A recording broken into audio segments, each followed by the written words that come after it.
Hello and welcome. I'm KJ.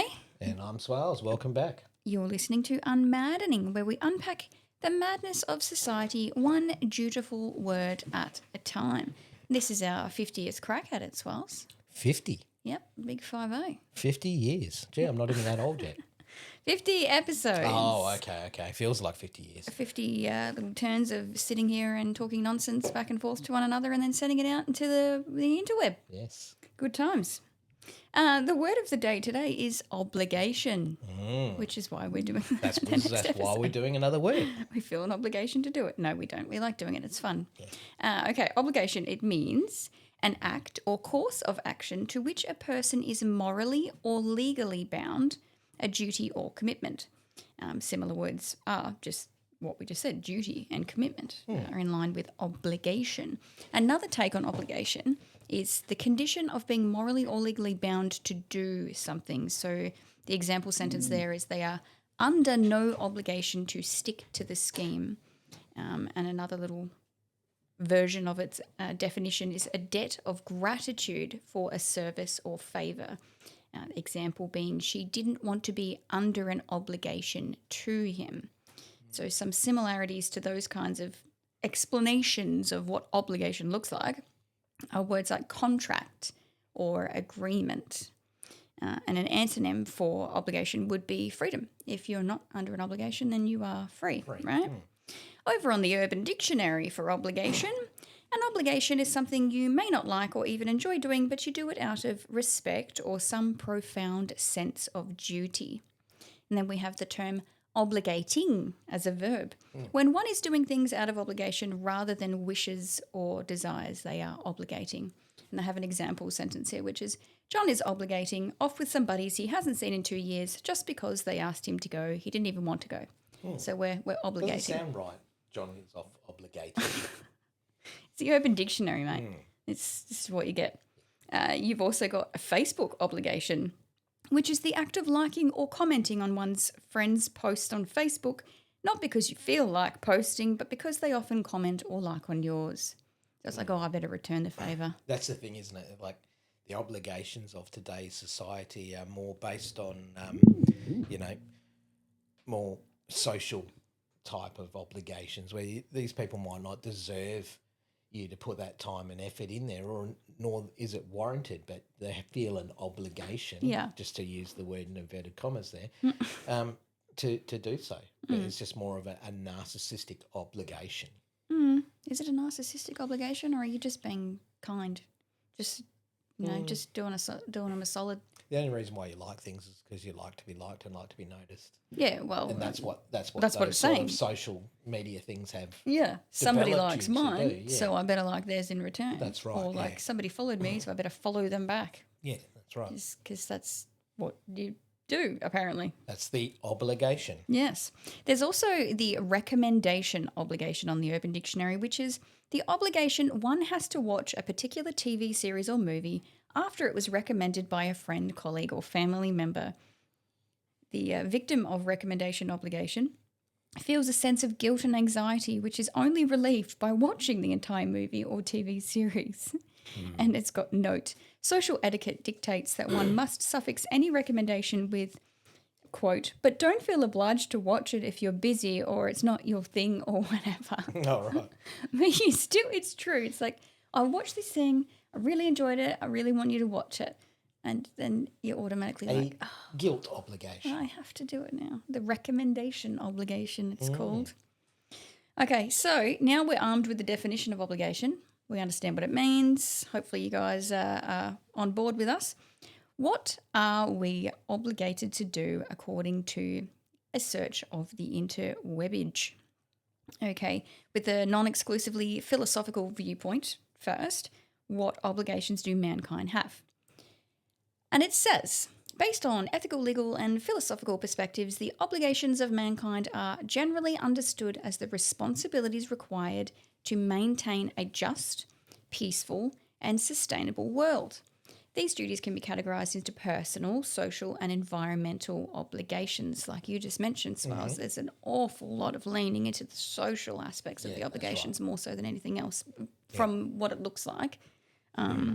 You've got Respect for life and dignity as an obligation. So every person has a responsibility to treat all others with dignity and respect. I agree. Fostering a safe, non-violent and equitable environment. You also have an obligation to be protecting the environment. Humans have an obligation to protect the natural world, including the air, water and soil, for both current inhabitants and future generations. This includes sustainable consumption and reducing harm to ecosystems, and definitely investing in solar panels because that's really good for the environment, Swirls. So all these things used to be categorised as just being a decent human being. Yeah, well, they're just breaking them down for you. Yeah, yeah. I did ask the internet the question. Yeah. It's just spat back out what I asked for. That's my fault. Don't be a horrible person. Yeah. Social responsibilities. As members of a global community, humans are responsible for promoting social justice, aiding the vulnerable, and upholding human rights. Yes, true. Ethical behaviour. This includes acting with honesty, integrity, and compassion. Absolutely. Responsible freedom as an obligation. This part says freedom of speech and other rights come with the responsibility to not infringe upon the rights of others. Yes, actually. So far, what it's come out with is really quite rational. Development of potential as an obligation. It is individuals are encouraged to develop their own physical, intellectual and spiritual capacities to their fullest. Wasn't that a really good answer? What's that go? I'm still thinking about the rights to make sure other people have their own rights, and there's just so many people out there nowadays that I've got the right for this, right for that, right for this, right for that, and man, it would get so convoluted nowadays. Do you mean back where we're talking about the responsibility for promoting social justice and aiding the vulnerable and upholding human rights? The one after that, yeah. Yeah, the rights one. Yeah. Okay. There's another follow-on there. It says the specific framework of obligation. And it talks about something called the twin obligations. Often these are divided into duties toward one's family and intimate circle and duties toward the wider community or nation. So then it starts talking about the Declaration of Human Responsibilities, which is a proposed 70-point framework by the Interaction Council back in 1997 that complements the Universal Declaration of Human Rights, focusing on nonviolence, justice, and solidarity.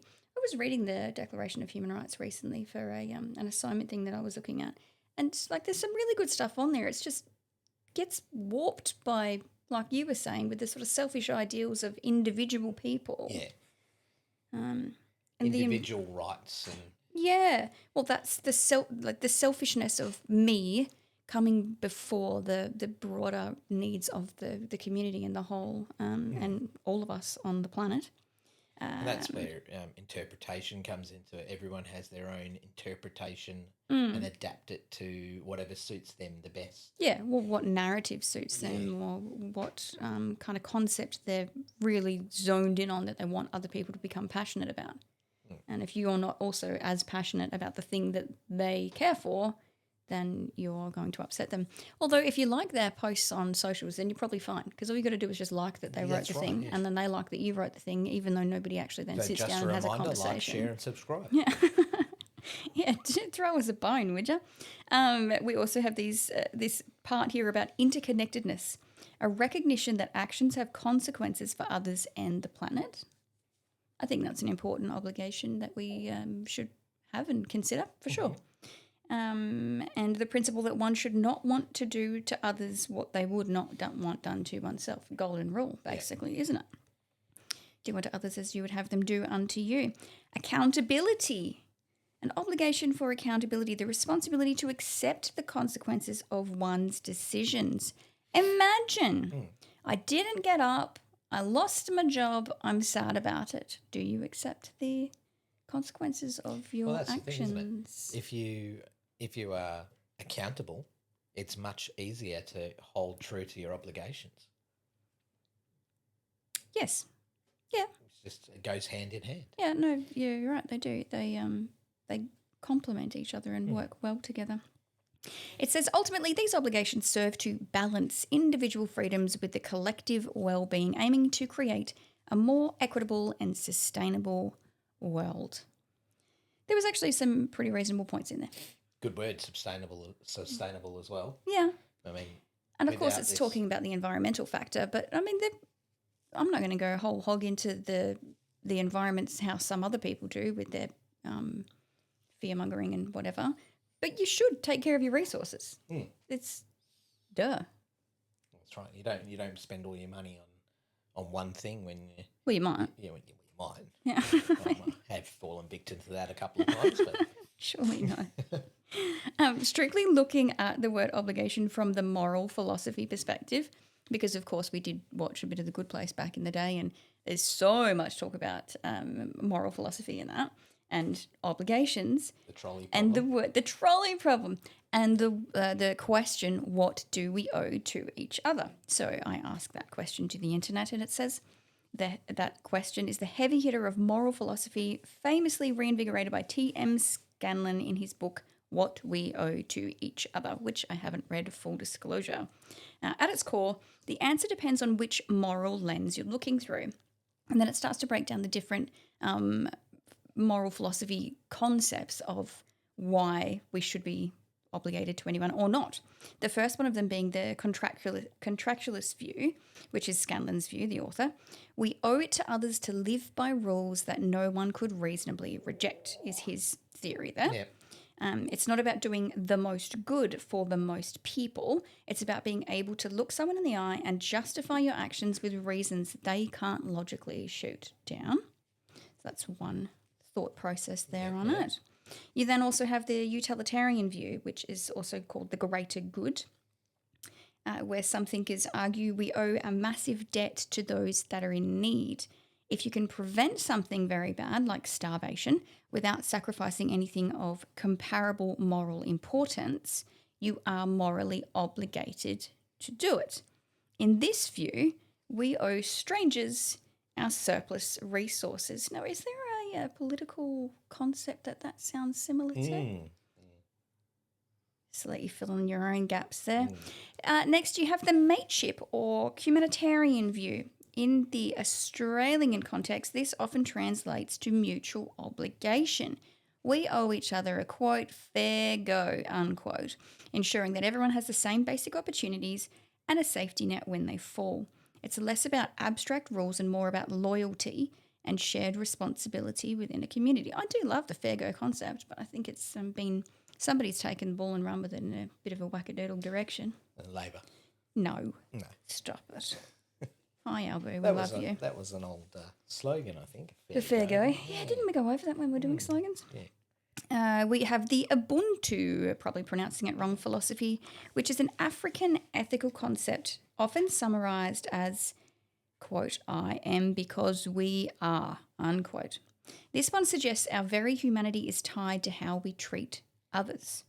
We don't just owe others favours, we owe them recognition of their dignity because our own existence is dependent on the collective.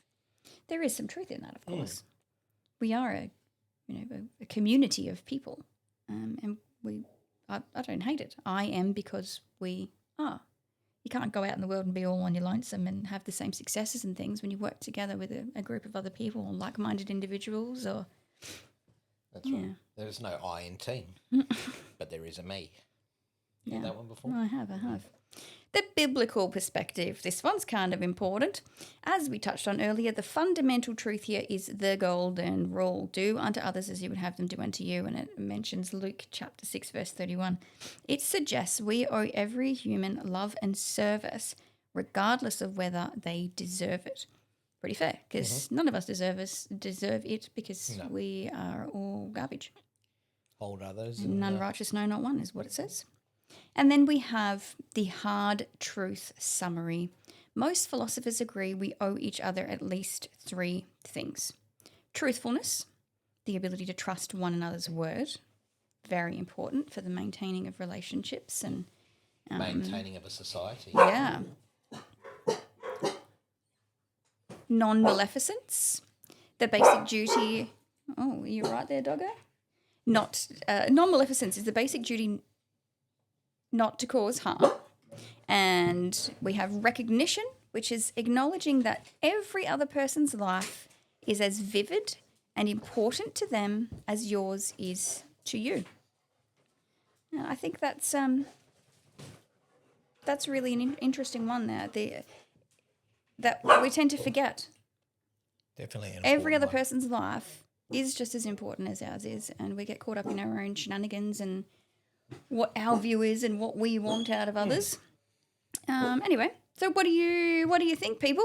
What obligations are we morally under? What are we under within our own normal relationships with our home, in our community, in our country, to the greater world? What do you think? Let us know your thoughts. And on that note, just a little bit of philosophy for episode 50 for you there. That was it. That was fun. Dog's carrying on like a pork chop. Yes. Thanks for listening. We will catch you next time. And until then, be nice. Fulfill your obligations, the ones you choose. And God bless and peace out.